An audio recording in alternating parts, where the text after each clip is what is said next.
Luckiest people on earth. लोगों का कहना है कि भाग्य वाली एक रेखा होती है जिससे हम सबका भाग्य डिसाइड होता है। मेरे हिसाब से वो व्यक्ति अपने आप को बहुत किस्मत वाला मानता होगा जो मौत के मुंह से बच के आ गया होगा। आप इस बात से कितना सहमत हैं, हमें कमेंट बॉक्स में ज़रूर बताएं। कई बार हम सबके साथ ऐसी परिस्थितियां बन जाती हैं कि जहां से बाहर निकलना हमारे लिए असंभव हो जाता है, लेकिन फिर भी अपनी किस्मत के चलते हम अपनी खराब परिस्थितियों से बाहर निकल जाते हैं। आज हम आपको कुछ ऐसे ही लोगों के बारे में बताने जा रहे हैं जिन्हें दुनिया का सबसे लकी इंसान कहा जाता है। इससे पहले कि वीडियो में आगे बढ़ें, आप सभी से निवेदन है कि हमारे चैनल द काउंटडाउन मेस को सब्सक्राइब जरूर करें और यदि हमारी वीडियो आपको पसंद आती है तो अपने दोस्तों के साथ शेयर जरूर करें। लीना पैलसन। अपनी शादी की हर चीज़ को हर एक इंसान संभाल कर रखना चाहता है, लेकिन वही कीमती चीज़ अगर आपसे खो जाए तो आपको कैसा लगेगा। ऐसा ही हुआ लीना पैलसन के साथ। इनकी शादी की अंगूठी कहीं खो गई थी और बहुत ढूंढने के बाद भी वह मिली नहीं। आपको जानकर हैरानी होगी कि 16 साल बाद वह गार्डन में सब्जियां उगा रही थीं और उसी दौरान उनको अपनी खोई हुई अंगूठी मिल जाती है, जिसके बाद लीना की खुशी का कोई ठिकाना नहीं रहता है। Martin D Jong. दोस्तों, इन महाशय ने फ्लाइट्स की 2 टिकट्स करवाया था, लेकिन लास्ट मोमेंट में कुछ कारणवश इन्होंने टिकट्स कैंसिल करवा दिए। बाद में इन्हें पता चला कि उनमें से एक प्लेन इंडियन ओशन में कहीं खो गया और दूसरा प्लेन क्रैश हो गया। इसके बाद इनकी खुशी का ठिकाना नहीं रहा। वास्तव में देखा जाए तो टिकट कैंसिल करवाना इनके लिए बहुत ही लकी साबित हुआ। Steve flag. एक घटना के दौरान स्टीव फ्लेग की मां इनसे बिछड़ गई। स्टीव ने लगातार कई सालों तक अपनी मां को कई जगहों पर खोजा, लेकिन उनकी सफलता हासिल नहीं हुई। जिस चेन स्टोर में स्टीव काम करते थे, वहां के बॉस से स्टीव ने अपनी सारी बात बताई और अपनी मां का नाम भी बताया।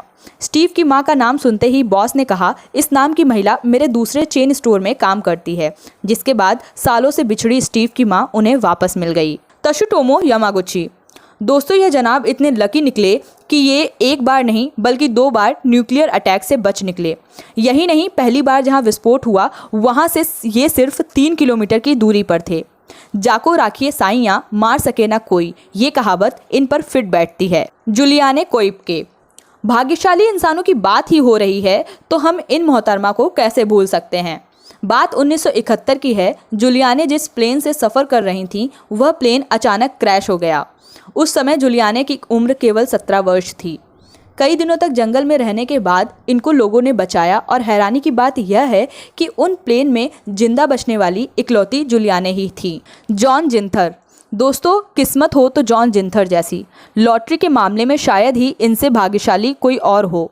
इन्होंने लॉटरी के दम पर 2 करोड़ से ऊपर पैसे कमाए हैं। हैरिसन ऑकने। दोस्तों, हैरिसन जहाज में कुकिंग का काम करते थे। जिस जहाज में वे मौजूद थे वह जहाज अचानक डूबने लगा। सौभाग्य से हैरिसन जहाज के इंजन तक जाने में कामयाब रहे और वहां उनको एयर बैग मिला, जिसके सहारे वे बाहर निकले। डूबने वाले जहाज में हैरिसन इकलौते जिंदा बचे थे, बाकी सब जहाज के साथ ही डूब गए थे। रेशमा बेगम। दोस्तों, रेशमा बेगम की नाम की महिला एक फैक्ट्री में काम करती थी और फिर एक दिन अचानक से इस फैक्ट्री में धमाका हो गया और यह फैक्ट्री पूरी तरह से ढह गई। लेकिन रेशमा इतनी किस्मत वाली थी कि ये 17 दिन तक मलबे में दबी रही और यहाँ उनको खाने की कुछ वस्तुएं भी मिल गईं, जिसकी वजह से ये इतने दिन तक जिंदा रह पाई। बाद में रेस्क्यू के दौरान इनको सुरक्षित निकाल लिया गया। फ्रेंच सेलक। दोस्तों, फ्रेंच सेलक का मामला सबसे आश्चर्यजनक है। जिस ट्रेन से सफ़र कर रहे थे वो ट्रेन झील में गिर पड़ी थी। बचना मुश्किल था, लेकिन किस्मत भी बलवान होती है, जिसकी वजह से ये बच निकले और यही एक बार सफ़र के दौरान प्लेन क्रैश होने के बावजूद भी जिंदा बच गए थे। तो दोस्तों, ये थे दुनिया के सबसे लकी लोग और शायद ही इनसे ज़्यादा लकी कोई और हो सकता है। वीडियो को करते हैं यहीं पर ख़त्म, लेकिन जाने से पहले चैनल को सब्सक्राइब और वीडियो को लाइक करते जाइएगा। मिलते हैं अगले वीडियो में ऐसे ही एक और इंटरेस्टिंग टॉपिक के साथ। धन्यवाद।